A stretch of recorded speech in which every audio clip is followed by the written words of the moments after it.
السلام عليكم البنات، كنتمنى تكونوا بخير وعلى خير وتكونوا في احسن الاحوال. المهم جيتكم بهذا الفيديو المفاجئ. صراحه من شحال هذه ما صورت وبزاف البنات كيسولوني فين غابره. اول حاجه حيت حامله الله يفكني على خير، كما كتشوفوا راه التعب والعيا باين على وجهي. يعني انا في الشهور الاخيره دابا. انا اللي جيت نهضر فيه اليوم الخوت هو بغيت نهضر على رشيدة الراسي، اليوتيوبرز المعروفه. صراحه انسانه عظيمه وانا من المتابعين ديالها. شخصيا كتعجبني وعزيزه عندي، هي وليداتها وراجلها. يعني كمتابعه كيحمقوني، كتعجبني ستايل لايف ديالهم كيفاش كيعيشوا. المهم مؤخرا كان وقع واحد المشكل بينها وبين البنت ديالها، وكنظن هذه راه حاجه عاديه كتوقع في الاسر المغربيه بطبيعه الحال، ولا في الاسر في العالم كله. بصح شفت بزاف ديال الناس كيلوموا خديجه وكيقولوا لها خديجه ثاني، كيلوموا لاله رشيده اللي غنيه عن التعريف، وتيقولوا لها انت باغا ديري البوز. السيده اصلا ديجا معروفه، ديجا الحمد لله برزقها، ما خاصها خير، ما غتحتاجش دير فيديو باش تطلع، وراه ديجا فسرات هادشي في لي فيديو. انا من وجهه نظري الغلط كيوقع في اي اسره مغربيه، واللي ما عندوش شويه راه عنده بزاف. الانسان يقول خير او يسكت. السيده وقع غلط، هي غلطات وخرجت حضرات في السوشيال ميديا، لان السوشيال ميديا ما كترحمش الناس، ما كترحمش الناس. عندهم كتر من هذاك الشخص، ولكن خصهم يكتبوا دي كومونتير اللي كيجرحوا.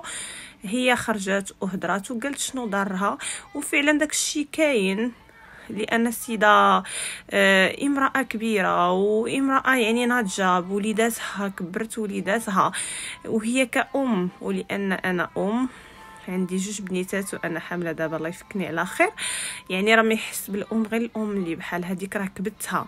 راه اكيد الانسان كيبغي وليداتو يشوفهم احسن منه.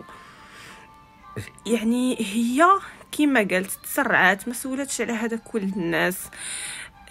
ما بزاف ديال الاغلاط اللي كانوا داروا، ولكن انا كنعذر لاله خديجه، لان اول مره تزوج وحده في بناتها اولا واحد في ولادها اون جينيرال، لان ما مزوجه حتى شي حد اول مره غتزوج يسرى.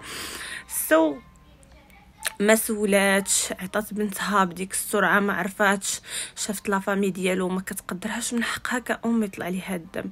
راه الانسان كيبغي يشوف وليداتو احسن منه، راه الانسان كيبغي يشوف وليداتو في بلاصه احسن من اللي هو عايشهم. كما قلت لكم كيبغي الانسان يشوف وليداتو احسن من البلاصه اللي يعيشهم هو فيها. وكما كتشوفوا لاله رشيده راه ما كتبخل بحتى شي حاجه على وليداتها. الناس اللي متبعينها بطبيعه الحال. دابا انا اللي بغيت نقول هو الغلط كيوقع، واحسن حاجه انهم تصالحوا، وفرحت ليهم بزاف والله العظيم. الله يخليهم ديما مجموعين، والله يبعد عليهم العين الخايبه، لان بعض المرات عين الناس تقدر تخرج فيك وفي وليداتك، ويقدر يوقع هذا الشيء يعني الانسان من دون ما يضرب ليه حساب. وتاني حاجه كنتمنى ولد الناس اللي خدا يسرى يتهلا في يسرى ويكون قد المسؤوليه ويديرها في عويناته، لان واحد البنت تختارك. دابا غنهضر تاني من جهه يسرى. باش واحد البنت تختارك وتخلي عائلتها وتبغيك وتضحي بكل ما عندها باش تبقى معاك، هذيك راه بنت الناس بغاتك، وخصك تكون راجل وتكون قد المسؤوليه وتوفر لي هذاك الشيء ان شاء الله اللي كانت عايشه فيه ولا احسن. واكيد مع الوقت الا كنتي راجل وولد الناس وباغي توصل نتا وياها والله حتى توصل. الانسان خصو يكون غير عنده النيه زوينه والقلب زوين، وغادي ديروا كل شيء. كل شيء كيجي مع الوقت. بعد المرات الماديات راه ماشي هما كل شيء.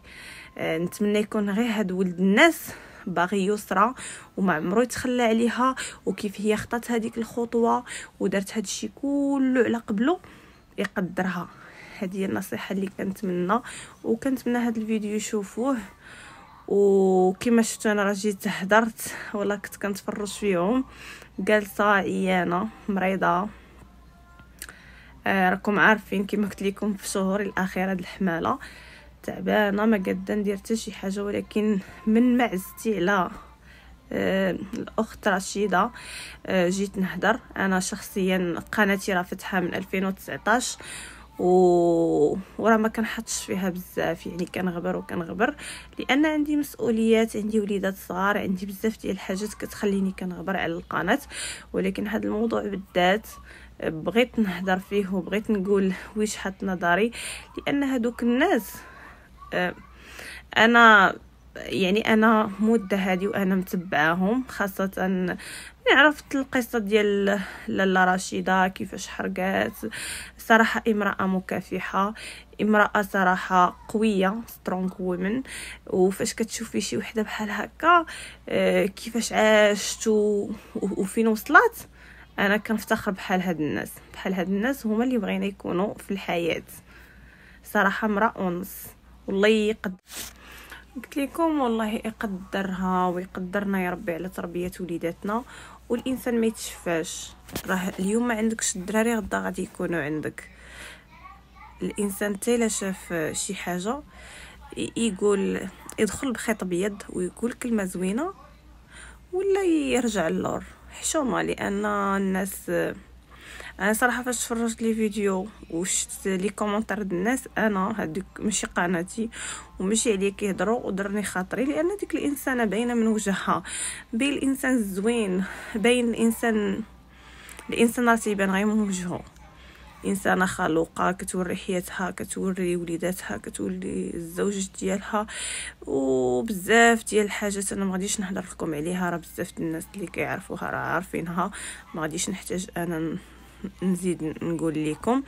انا جيت قلت غير وجهة نظري، وكنتمنى كما قلت ولد الناس يكون قد المسؤوليه ويتهلا في هذيك بنت الناس، لان باقا صغيره، باقا ما عارفاش شكون هو الزواج، باقا ما يعني دابا عاد غادي تعرف الحياه وغادي تبرد مزيان كما كنقولوا. لان الانسان فاش كيكون في دار والديه راه ماشي هو فاش كينتقل لواحد الحياه زوجيه، كيدير اسره، كيدير وليدات، كل شيء كيجي ايطاب باغ ايطاب.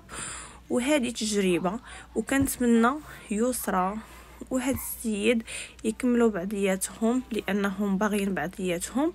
وحتى لاله رشيده تفهم هاد الشيء، تدعي لهم غير بالثبات، وان شاء الله يكملوا مع بعضياتهم ويوصلوا لداك الشيء اللي كيحلموا به.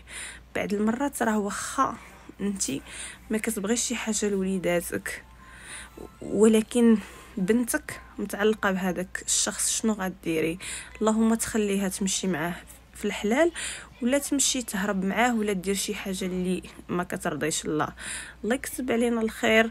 الانسان ديما يتفائل الخير.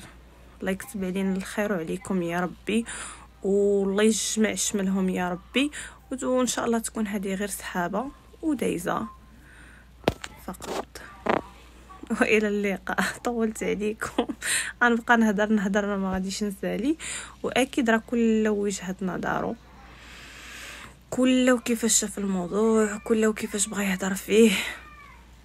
وانا كنقول للناس اللي كيهضروا في هذا الموضوع يهضروا بالخير، يدخلوا بخيط ابيض بين هاد الناس ولا يسكتوا. الانسان ما كاين لاش يشعل النار ديجا تشعلات والحمد لله طفات في وقت وجيز، صافي ما كاين لاش. يلا بسلام عليكم.